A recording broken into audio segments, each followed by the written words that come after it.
اللہ الرحمن الرحیم. اس سے پہلے ایک نشست متفرق سوالات کی نظر ہو گئی تھی. میرا خیال یہ ہے کہ ہر نشست کا کوئی ایک موضوع ایسا رہنا چاہیے جس میں بات سے بات نکلے اور اس موضوع کے اطراف کا ہم جائزہ لے سکیں.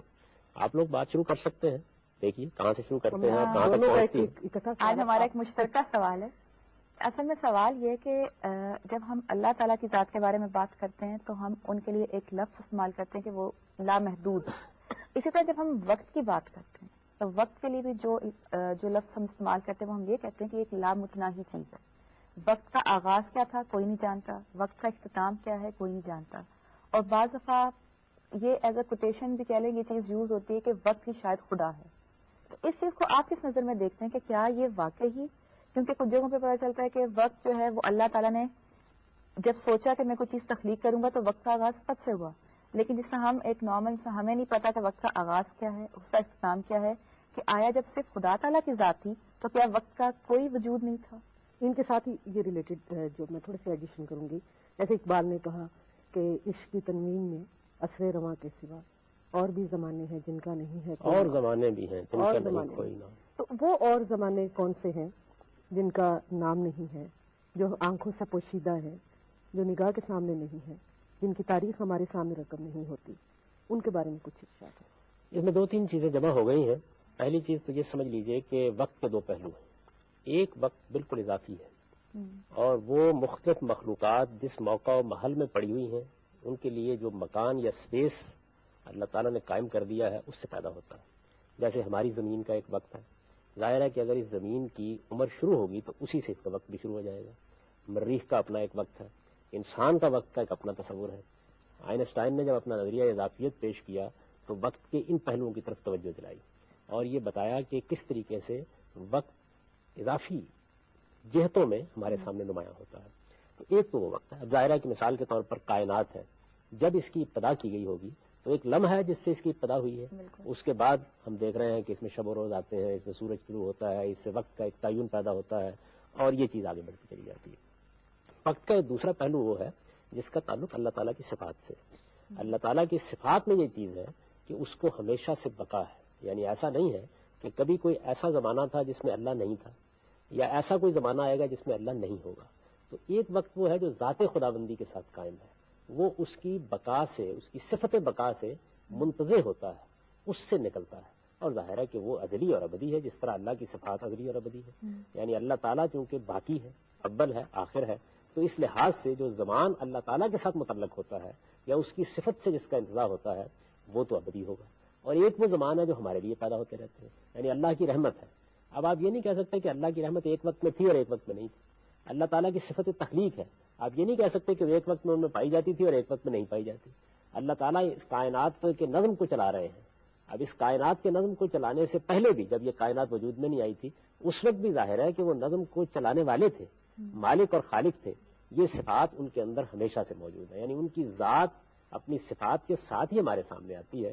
تو اسی لحاظ سے ان کی بقا سے, یعنی چونکہ اللہ باقی ہیں, وہ کبھی فانی نہیں ہے, وہ اول بھی ہیں اور وہ آخر بھی ہیں, وہ باطن بھی ہیں اور وہ ظاہر بھی ہیں.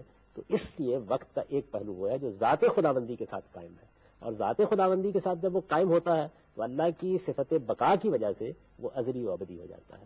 اور وقت کا ایک پہلو جو وہ ہے جو ہمارے ساتھ متعلق ہے. اس کا مطلب ہے جو وقت اضافی وقت جس کو ہم کہہ رہے ہیں جو ہم اپنے لیے استعمال کرتے ہیں, اس کے لیے ہم جو یہ لفظ استعمال کرتے ہیں لامتناہی کا, وہ نہیں کرنا چاہیے, کیونکہ اس کا ایک آغاز بھی ہے, ایک پوائنٹ ہے جہاں سے یہ شروع ہوا اور ایک پوائنٹ ایسا ضرور آئے گا جہاں یہ ختم ہو جائے گا. اور جو تو اس کا مطلب ہے وہ کنفیوژن ہم لوگ خود کریٹ کر رہے ہیں کہ ہم اللہ تعالیٰ کا جو بقا کی وجہ سے جو وقت ہے اس کو ہم اپنے اضافی وقت کے ساتھ مکس کر رہے ہیں اور ہم اس کو ایک ہی سینس میں لے کے, اور انسان کی پیدائش اور اس کا جو اختتام ہے وہ اس کا وقت ہے, اس کا وقت ہے. اسی سے غلط فہمی پیدا ہوتی ہے. دیکھیے ایک وہ وقت ہے جو مخلوقات کے ایک مخصوص موقع و محل میں آ جانے سے پیدا ہو جاتا ہے. ٹھیک ہے, میری پیدائش ہو گئی, ایک وقت کی ابتدا ہو گئی. مجھے زمین پر رکھا گیا, اس میں چاند سورج کی ایک خاص گردش وجود میں آ گئی, اس سے ایک وقت پیدا ہونا شروع ہو گیا. تو یہ تمام اضافی اوقات ہیں اور یہ پیدا ہوتے رہتے ہیں, یہ ختم ہوتے رہتے ہیں, اور اسی طریقے سے ان میں تغیرات اور تبدیلیاں بھی آتی رہتی ہیں. اور ان کا جو شعور ہمیں حاصل ہوتا ہے یہ بھی بڑی حد تک اضافی ہوتا ہے. یعنی آپ یہ دیکھیے نا کہ جدائی کی گھڑیاں مہینوں میں گزرتی ہیں, اور خوشی کے پل اور خوشی سیکنڈوں میں گزر جاتے ہیں. بعض اوقات اس کے مہینے ایسے ہوتے ہیں کہ لمحوں میں ختم ہو جاتے ہیں. تو اس میں ہماری نفسیات متعلق ہوتی ہے، زمان متعلق ہوتا ہے، ہمارے گرد و پیش کا مکان اپنی متعلق ہوتا ہے، perception ہے. ہمارا اپنا مقام کیا ہے، اس کے اثرات اس پر ہوتے ہیں. تو یہ تو اضافی پہلو ہے وقت کا. لیکن وہ وقت جو اللہ تعالیٰ کی صفات میں سے ہے، یعنی اللہ تعالیٰ کی بقا کی صفت سے جس کا انتظار ہوتا ہے، وہ ظاہر ہے کہ اللہ تعالیٰ کی صفات ہی کی طرح ہمیشہ سے ہے، ہمیشہ رہے گا. وہ ان کے ساتھ قائم ہے، اور چونکہ ان کا کوئی اول نہیں ہے، ان کا کوئی آخر نہیں ہے. یعنی ایسا نہیں کہ اللہ تعالیٰ کی ذات کی یہاں سے ابتدا ہوئی ہے اور یہاں اس کا خاتمہ ہو جائے گا. وہ ہمیشہ سے ہیں، وہ ہمیشہ رہیں گے. ظاہر ہے یہ ہماری تعبیریں ہیں جو ہم اختیار کرتے ہیں. قرآن نے اس کو بیان کیا کہ هو الاول والآخر والظاہر والباطن، یعنی اللہ ہی اول ہے، اس سے پہلے کچھ نہیں تھا. اللہ ہی آخر ہے، اس کے بعد کچھ نہیں ہوگا. اللہ ہی ظاہر ہے، آپ یہ نہیں کہہ سکتے کہ وہ یہاں موجود ہے اور اس کے اوپر کوئی چیز ہے. اللہ ہی باطن ہے، آپ یہ نہیں کہہ سکتے کہ یہ ایک چیز ہے جس کے نیچے اللہ واقع ہے. تو اس لحاظ سے قرآن مجید نے یہ بتا دیا کہ زمان اور مکان کے جو ہمارے تصورات ہیں اللہ تعالیٰ ان سے بالا ہے. دو چیزیں اول اور آخر کے الفاظ زمان میں ہمارا جو تصور پیدا ہوتا ہے اس سے اللہ کو بالا تر قرار دیتی ہے، اور جو ظاہر اور باطن کا ہے وہ مکان کے بارے میں جو ہمارا اسپیس کے بارے میں تصور پیدا ہوتا ہے اس سے اللہ تعالیٰ کو بالا یعنی تر. وقت کی ایک سے زیادہ تعریفیں کی جا سکتی ہیں. ہر جگہ کرنی بھی کرنے کی بات یہ ہے کہ وہی وقت ہمارے ہاں 24 گھنٹوں کے ایک خاص نظام میں بندھا ہوا ہے، وہی مریخ میں کسی اور نظام میں بندھا ہوا ہے، چاند میں کسی اور نظام میں بندھا ہوا ہے. آپ دیکھیے وزن ہے، ہمارا وزن ہماری کشش کے لحاظ سے اور ہے، چاند پر جا کر اور ہو جائے گا، کسی اور جگہ کو اور ہو جائے گا. تو مخلوقات کے معاملات اضافی ہیں بنیادی طور پر، یعنی وہ ہمارے موقع، محل، مقام اور ہمارے تعینات سے پیدا ہوتے ہیں.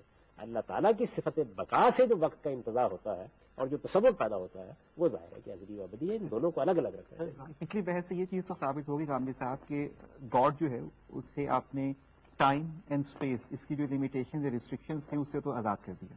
لیکن جو بہت امپورٹنٹ کنسیپٹ فزکس کا ساتھ، میٹیریل فزکس کے ساتھ آ جاتا ہے، وہ ہوتا ہے میٹر کا. اب ٹائم اینڈ اسپیس سے مبرہ تو وہ چیز ہے، لیکن ظاہر ہے وہ ایگزسٹ کر رہی ہے. تو وہ کس فارم میں ایگزسٹ کر رہی ہے؟ دیکھیے یہ جو آپ کا سوال ہے یہ اصل میں اس سے اوپر ایک سوال تک پہنچ جاتا ہے، اور وہ سوال یہ ہے کہ ہم ذات خداوندی کو کیا اس کائنات میں رہتے ہوئے متعین کر سکتے ہیں. یعنی ذات خداوندی کو متعین کرنے کا مطلب یہ ہے کہ کیا ہم یہ فیصلہ کر سکتے ہیں کہ اس کا کوئی جسم ہے، اس کی کوئی جہت ہے. جس طرح ہم چیزوں کو دیکھنے کے عادی ہیں اسی طرح کی وہ کوئی شے ہے. ظاہر ہے کہ یہ نہیں ہو سکتا، یہ ممکن نہیں ہے. یعنی ہم تو اصل میں مادی اشیاء کو دیکھنے کے عادی ہیں. ہمارے ہاں جو چیز ہمارے پاس موجود ہے وہ نفس اور مادہ ہے، اور ان دونوں کو ہم جانتے ہیں اور ان کی بنیاد پر کچھ قیاس بھی کر سکتے ہیں. لیکن اللہ تعالیٰ کی ذات کیا ان محدودیتوں کے اندر ہے؟ ایسا نہیں ہے. یہ جو میں نے وقت کے بارے میں بھی آپ کو کہا تو میں نے یہ عرض کیا کہ ہمیں یہ معلوم ہے کہ اللہ تعالیٰ کی صفت بقا ہے، یعنی وہ اول و آخر ہے. ایسا نہیں ہے کہ وہ ایک وقت میں شروع ہوا ہے اور ایک وقت میں ختم ہو جائے گا. تو اس لیے اس سے زمان کا ایک تصور تو ہم پیدا کر لیتے ہیں، لیکن ذات خداوندی کی صفات کو ہم کچھ سمجھتے ہیں. ذات کیا ہے اس کو جاننے کا ہمارے پاس کوئی ذریعہ نہیں ہے. اور یہ انسان کو بتایا گیا ہے، سکھایا گیا ہے یہ کہ انسان کیا سیکھ سکتا ہے، کیا جان سکتا ہے. وہ ان چیزوں کو جان سکتا ہے جو اس کے حواس کے دائرے میں آتی ہیں، اور ان پر قیاس کر کے وہ نامحسوس کا استنباط کر لیتا ہے. یعنی محسوس کو سامنے لاتے ہیں اور اس سے نامحسوس نکال لیتا ہے. ذات خداوندی کی کوئی ایسی چیز نہیں ہے کہ جس کو ہم یہاں کسی مماثل شکل میں بھی، ادنا شکل میں بھی دیکھ سکیں. یہی وجہ ہے کہ سیدنا موسیٰ علیہ السلام نے جب یہ خواہش ظاہر کی کہ میں آپ کو دیکھنا چاہتا ہوں، تو قرآن مجید نے یہ بتایا کہ اللہ تعالیٰ نے ان کو یہ بات سمجھانے کے لیے کہ مسئلہ یہ نہیں ہے کہ اللہ تعالیٰ اپنی ذات کا جلوہ دکھا نہیں سکتے، مسئلہ یہ ہے کہ انسان اس کا تحمل نہیں کر سکتا. یعنی یہ انسان کے حدود سے باہر ہے. تو ایک تجلی پہاڑ پر ہوئی اور سیدنا موسیٰ اس کو برداشت نہیں کر سکے. تو پھر اللہ تعالیٰ نے یہ فرمایا کہ دیکھو جب تم اس کو برداشت نہیں کر سکتے تو پھر اس طرح کی خواہش بھی تمہیں نہیں کرنی. اگر اس کی انفلمیشن ہوتی ہے تو اتنی بڑی کائنات بن جاتی ہے. اگر وہ اس کو سمیٹا جاتا ہے تو وہ ایک بلیک ہول بن جاتا ہے. آخر میٹر کا جو آغاز ہے اور جو اس کی کہیں سے تو کوئی ابتدا ہے نا، اس کے حوالے سے اب محسوس سے جب آپ محسوس کو ڈٹرمن کرتے ہیں تو اسٹینڈرڈ سے پھر بھی کچھ نہ کچھ آپ بناتے ہیں. گریویٹی کی آپ ایگزامپل لے لیں، آپ اس کو دیکھ نہیں سکتے لیکن کچھ اسٹینڈرڈز ہیں اس کے کہ یہ یہاں پہ اس طرح فلکچویٹ کرتی ہے، اس طرح یہ ورک آن کرتی ہے. فزکس کے اگر آپ روح سے دیکھیں، خاص طور پہ ماڈرن فزکس میں یا تھیوریٹیکل فزکس میں، تو اس میں سب سے بڑا معمہ یا سب سے بڑا کویسچن جو پوری دنیا کے سائنٹسٹ کر رہے ہیں وہ یہ ہے کہ جو جتنی ساری فورسز ہیں جو اس یونیورس کو کر رہی ہیں، پہلے 5 تھیں، پھر ڈاکٹر عبدالسلام اور ان کی ایفرٹس تھیں، تو اب 4 رہ گئی، کہ اگر آپ ان کو یونیفائڈ کر لیتے ہیں، یونیفائی کر لیتے ہیں، اس کو وہ نام دیتے ہیں گرینڈ یونیفائڈ فورس کا یا گرینڈ یونیفائڈ تھیوری کا. سو وہ بیسیکلی ایک گاڈ ہے کیونکہ وہی فورسز ہیں جو پوری کائنات کو رن کر رہی ہیں. اس کے متعلق یہ بات یہ ہے کہ قرآن مجید اس کی تردید کرتا ہے. وہ یہ کہتا ہے کہ یہ پوری کی پوری کائنات اللہ تعالیٰ کے کون سے وجود میں آئی ہے. یعنی ایسا نہیں کہ ذات خداوندی نے تعینات قبول کر لی ہیں. ایک چیز یہ ہے نا، جس طرح کہ وحدت الوجود کا فلسفہ بیان کرتا ہے کہ اصل میں وجود ذات باری کا ہے، وہی حقیقی وجود ہے. یہ جو ہمیں تعینات نظر آ رہے ہیں اشیاء کی صورت میں، تنزلات کی صورت میں، کوئی چیز ایک شکل میں ہے، کوئی دوسری شکل میں ہے، مادے کی صورت میں، نفس کی صورت میں، ان کی کوئی حقیقت نہیں ہے. یہ ایسے ہی ہے کہ جس طرح کسی چیز کے ظلال یا کسی چیز کے سائے ہوتے ہیں، یا خواب میں آپ تمثیلی صورتیں دیکھتے ہیں، یہ اپنی کوئی حقیقت نہیں رکھتے. اصل حقیقت اور اصلی وجود اللہ تعالیٰ ہی کا ہے. ایک نقطہ نظر یہ ہے. لیکن قرآن مجید اس کی تردید کرتا ہے. وہ یہ کہتا ہے کہ ذات خداوندی کو نہ اس پر قیاس کرو، نہ اس طرح سمجھنے کی کوشش کرو، نہ وہ تمہاری گرفت میں آ سکتی ہے. وہ جہت سے بالا تر ہے، وہ حدود سے بالا تر ہے. اس کے بارے میں ذات کی حیثیت سے تم کچھ نہیں جان سکتے، اس لیے کہ تمہارے اندر وہ چیز ہی موجود نہیں ہے جس کی بنیاد پر اس کو سمجھایا جا سکے. البتہ اس کی صفات کو تم سمجھ سکتے ہو، اور صفات کو اس لیے سمجھ سکتے ہو کہ اس کی صفات کا کچھ پرتاؤ تمہارے اندر بھی موجود ہے. رحمت تمہارے اندر بھی موجود ہے تو اس کی رحمت کا بھی کچھ اندازہ کر سکتے ہو. تخلیق کا تم بھی ایک مزاج رکھتے ہو، اس لیے اس کی تخلیق کو بھی کسی حد تک سمجھ سکتے ہو. یہی معاملہ باقی صفات کا ہے. تو صفات کے لیے تو کچھ نہ کچھ علم انسان کو دیا جا سکتا ہے. چنانچہ قرآن نے اپنے اللہ تعالیٰ کی معرفت کے سارے بیان کی بنیاد صفات کے بیان پر رکھی ہے. وہ صفاتی کو بیان کرتا ہے. ذات خداوندی کا معاملہ یہ نہیں ہے. تو اس چیز کو قرآن نے واضح بھی کیا. یہ بتایا کہ دیکھو تمہیں اس کائنات کے بارے میں یا اس سے ماورا عالم کے بارے میں جو باتیں بتائی جاتی ہیں اس میں بھی ہم متشابہات کا اسلوب اختیار کرتے ہیں. یعنی دنیا کی کسی چیز کو لیتے ہیں اور اس کے ساتھ تشبیہ دے کر، اس کے مماثل قرار دے کر اس بات کا کوئی تصور قائم کرتے ہیں. اللہ تعالیٰ کے لیے یہ طریقہ بھی اختیار نہیں کیا جا سکتا. اس کی وجہ یہ ہے کہ اس کی ذات کے حد تک کوئی مماثل یا متشابہ چیز بھی ہمارے پاس موجود نہیں ہے. تو یہ چیز ہے جس کو سمجھنا تمہارے لیے ممکن نہیں ہے. اس کی صفات کا تصور البتہ تم کر سکتے ہو. تو اس میں ظاہر ہے کہ مغرب مشرق کے فلسفوں میں وحدت الوجود ایک پورا نقطہ نظر رہا ہے، اور اس میں کائنات ہی کو اس طرح دیکھا جاتا ہے کہ جس میں ذات خداوندی ہی اصل حقیقت قرار پا جاتی ہے. اور پھر آپ اس کو تعینات کے حوالے سے دیکھتے ہیں تو کائنات حقیقت کے حوالے سے دیکھتے ہیں تو آپ کہتے ہیں ذات خداوندی. لیکن قرآن مجید اس کو قبول نہیں کرتا، اور وہ یہ کہتا ہے کہ یہ جو وحدت تمہیں نظر آ رہی ہے، جس وحدت کی طرف بڑھ رہے ہو، یہ جیسے آپ نے فرمایا کہ طبیعیات میں مختلف قوتیں اب آہستہ آہستہ کم ہوتی چلی جا رہی ہیں، تو وہ آخری وحدت بھی اصل میں وہ ہوگی جس میں تم اس جگہ پہنچو گے کہ قول یا ارادہ الہی وہ اصل میں کائنات کے تعینات کی صورت اختیار کر رہا ہے، نہ کہ خود ذات خداوندی. تو جب انسان اس لمٹ تک پہنچ جائے گا، کیونکہ جیسے ابھی ہم بات کر رہے ہیں کہ ہم اللہ تعالیٰ کی ذات کے بارے میں تو کچھ نہیں جان سکتے، لیکن اگر ایک لمحہ وہ آتا ہے اس کائنات میں کہ جب سائنسدان اس قابل ہو جاتے ہیں کہ وہ ان ساری فورسز کو اکٹھا کر کے اور اس کال کی حقیقت کو جان لیں، تب اس وقت میں ہماری اس دنیا پہ کس قسم کا اس کا کیا افیکٹ ہوگا اس دنیا پہ؟ اگر فرض کر لیجئے کہ کال کی حقیقت جان بھی لی جائے، کیونکہ وہ تو تب کال بھی ذات کی وہ ایک صفت ہی ہے. یعنی خود کال بھی ذات سے صادر ہوتا ہے. جس طرح مثال کے طور پر میں کوئی چیز تصنیف کرتا ہوں، کوئی چیز بولتا ہوں، کوئی بات کہتا ہوں، تو مجھ سے جو بات نکل رہی ہوتی ہے وہ اگر فرض کر لیجئے کہ اپنی ایک حقیقت رکھتی ہے، یعنی اپنی ایک طبیعیاتی حقیقت بھی رکھتی ہے، تو آپ اسی تک پہنچیں گے زیادہ سے زیادہ. میری ذات آپ کی گرفت میں نہیں آئے گی.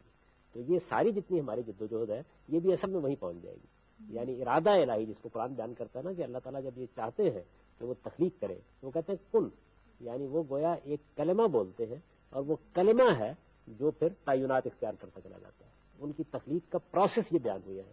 تو آپ اس آخری کلمے تک پہنچیں گے تو وہ وحدت آپ تلاش کر لیں گے. اسی جانب بڑھ رہے ہیں ہمارے جو صوفی حضرات عرفان اور شہود کے ذریعے سے وحدت کا سراغ لگاتے ہیں، وہ بھی اصل میں اسی کلمے کی وحدت دیکھ رہے ہوتے ہیں.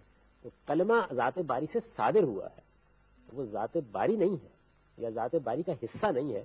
بالکل اسی طرح جس طرح میرا قول مجھ سے صادر ہوتا ہے، میری بات مجھ سے صادر ہوتی ہے، لیکن وہ میری ذات کا حصہ نہیں ہے. وہ بھی میری ایک صفت تکلم کا ظہور ہے در حقیقت. تو یہ آخر میں پہنچنے کے بعد بھی ایسا نہیں کہ ہم اس حریم ذات میں داخل ہو جائیں گے، اس میں داخل ہونے کا کوئی راستہ یعنی علم کا جو اختتام ہے وہ ہی حرف آغاز ہے. وہی حرف آغاز. یعنی ایسا نہیں ہو سکتا کہ آپ اس جگہ پہنچ جائیں. اور دیکھیے بات یہ ہے کہ علم صرف یہی نہیں ہے کہ آپ ہر چیز کو جان لیں. بہت بڑا علم یہ بھی ہے کہ آپ یہ جان لیں آپ کیا نہیں جان سکتے. صحیح. یعنی یہ جان لینا بھی بہت بڑا علم ہے. آپ دیکھیں سائنس کی یہ جدید سائنس کی جو ترقی ہوئی ہے کہاں سے ہوئی ہے؟ یہ ایک اعتراف عجز سے ہوئی ہے. یعنی پہلے ہمارا فلسفہ زیادہ تر مابعدت طبیعیات کے مسائل سے دلچسپی رکھتا تھا. وجود کی بحث صدیوں تک فلسفے پر چھائی رہی. یہ تو کانٹ ہے جس نے وجود کی بحث کا رخ علم کی طرف موڑا، ورنہ عام طور پر وجود کیا ہے، بینگ کیا ہے، اس کی حقیقت کیا ہے، اسی کو زیادہ تر موضوع بنایا جاتا تھا. یعنی یہ جو معلول جس کو ہم کہتے ہیں، جس کی علت تلاش کی جاتی ہے، اس کو ہی زیادہ تر موضوع بنا کر اس کے اوپر غور کیا جاتا تھا. اور پھر اس کے اندر کیونکہ ایک بڑی مشترک حقیقت وجود ہے اور وہی حقیقی محسوس ہوتا ہے، بینگ یہ جو اصل میں تعینات قبول کر لیا، تو یہ بہت موضوع بن گئی ہوئی تھی. سائنس نے فیصلہ کیا انہوں نے یہ فیصلہ کیا کہ دیکھیے بات یہ ہے کہ ہم مابعدت طبیعت میٹا فزکس کی طرف راستہ نہیں پاتے، یعنی ہمارے پاس کوئی ذرائع نہیں وہاں جانے کے. بہتر یہ ہے کہ ہم وائے کے بجائے ہاؤ کے ساتھ اپنی دلچسپی پیدا کریں. یہ سب کیسے ہو رہا ہے؟ تو چنانچہ اس کا نتیجہ یہ نکلا کہ انسان اپنے حدود میں آ گیا تو بڑی ترقی شروع ہو گئی. لیکن انسان اپنے اس حد سے آگے بڑھ کے جب چاہتا ہے کسی چیز کو متعین کرنا تو راستہ کوئی نہیں ہے. دیکھیے اس وقت ہمارے پاس 3000 سال کی کم و بیش فلسفے کی تاریخ ہے. اس سارے کا آپ مطالعہ کر لیں تو آپ یہ دیکھیں گے کہ اس میں آپ کو کوئی نتیجہ حاصل نہیں ہوتا. یعنی جو بڑے سے بڑا سائنٹیفک نظریہ پیش کیا گیا وہ یہی وحدت الوجود کا نظریہ ہے، لیکن قرآن مجید اس کی تردید کر دیتا ہے. اور ایسا ہونا بھی چاہیے. اس کی وجہ یہ کہ ان تعینات کی وحدت کے باوجود اسے ذات خداوندی کی حقیقت قرار دینا یہ ایک بڑی بات ہے جو منہ سے نکالتے وقت 1000 بار سوچنا چاہیے. جب حدودوں پہ متعین فرما دی گئی ہیں اور جب بتا دیا گیا کہ انسان کی کتنی ہی انسان ترقی کر لے اور انسانی ترقی کتنے ہی عروج تک پہنچ جائے اور انسان کی لمٹس جو ہیں وہ اس میں ہی رہے گا، تو پھر یہ اتنے ہزاروں لوگ علم و فن کا سہارا لے کے، اپنے ادب کا سہارا لے کے، یا اپنی جو ان کی دماغی سطح ہوتی ہے اس کا سہارا لے کے خدا کی پہنچ اور جستجو میں جو جاتے ہیں تو ان کو اس کون و مکان کی تلاش میں کیا حاصل ہوتا ہے؟ یہی بات یہ ہے کہ آپ اپنی ساری قوتوں اور صلاحیتوں کو اس عالم طبیعیات کے اندر کار فرما کیجیے. اس سے آپ کو زندگی سنوارنے کے آداب حاصل ہوں گے، اس سے سوشل سائنسز کے اصول نکلیں گے، اس کی بنیاد پر آپ اس عالم طبیعیات کے قوانین دریافت کریں گے. اس سے آپ کے لیے یہ دیکھیے کیسے اکتشافات اور کیسی ایجادات آپ کے سامنے آ رہی ہیں، یہ سامنے آئیں گی. یہ کوئی معمولی میدان نہیں ہے. خدا بننے کی کوشش نہیں کرنی چاہیے. یعنی ہر مخلوق کو اپنے حدود پہچاننے ضروری ہے. تو اس معاملے میں اللہ تعالیٰ نے یہ کیا ہے کہ جتنا علم انسان کے لیے ذات خداوندی کا اور صفات الہی کا ممکن تھا وہ اپنے نبیوں کے ذریعے سے دے دیا ہے. اسی وجہ سے میں ہمیشہ یہ کہتا ہوں کہ مسلمانوں کو اس کی ضرورت نہیں تھی کہ وہ اپنے آپ کو مابعدت طبیعات میں خام خواہ غلطان کریں. اس میں تو ان کے پروردگار نے جتنا علم ممکن تھا وہ دے کر اپنے پیغمبر کے ذریعے سے اپنی کتاب ان کے ہاتھ میں پکڑا دی. اس میں ان کو اس کو پڑھنا چاہیے، اس کا مطالعہ کرنا چاہیے. اور اس کتاب کا اصلی کمال یہی ہے کہ وہ انسان کو اس کے حدود بتاتی ہے اور یہ بتاتی ہے کہ تمہارا علم کہاں ختم ہو جاتا ہے اور کہاں سے آگے تمہیں نہیں جانا چاہیے. چنانچہ دیکھیے نا، ایک جلیل القدر پیغمبر کو توجہ دلائی گئی کہ یہ جو کچھ تم چاہتے ہو کہ ذات خداوندی کو اپنی گرفت میں لے آؤ، یہ ممکن نہیں ہے. پھر بتایا گیا کہ لا تدرک الابصار، یعنی وہ چونکہ ہمارے حواس کو اور تمام ذرائع ادراک کو پیدا کرنے والا ہے وہ تو ان کو پا لیتا ہے، لیکن ہمارے حواس اور ہمارے ذرائع ادراک اس کو نہیں پا سکتے. تو اس طرح انسان کو یہ بتایا گیا کہ تمہاری لمٹس یہ ہے، تمہارے حدود یہ ہے، اور اپنے حدود کو جاننا بہت بڑا علم ہے. یہ عالم طبیعیات معمولی عالم نہیں ہے. ہمیں اپنی ساری جد و جہد کا محور اس کو بنانا چاہیے.